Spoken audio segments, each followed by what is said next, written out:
I'm the 5-Minute Professor, and today's lesson is on our second U.S. president. And although certainly not the greatest president, he, as much as George Washington, is probably responsible for us continuing to exist as a nation. And maybe it's because he really wasn't that good of a president. He was elected in 1796, and he's John Adams. He was a great patriot. He put his entire family wealth on the line, having been born in what became Quincy, Massachusetts. At the time, it was Braintree, Massachusetts. But he was born, and he became our second president. For the first 2 terms, he was the vice president under George Washington, and then he was elected president right at the start of the 2-party system in this country. He was a federalist. He believed in a strong, centralized government, as opposed to people like Thomas Jefferson, who were the Democratic Republicans, who thought that it should be a small federal government and more powerful state governments. So John Adams became president, and he had a lot of detractors. A lot of people that thought that his way was not the right way.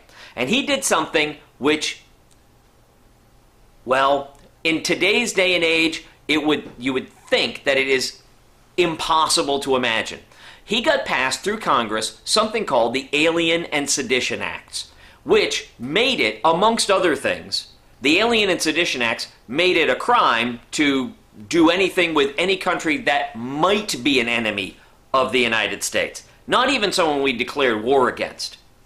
But in addition to that, they also made it a crime to say anything bad about the President of the United States.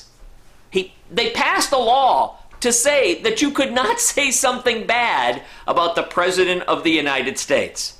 Now, the way we know that this was kind of personal for John Adams, it didn't protect the Vice President, Thomas Jefferson.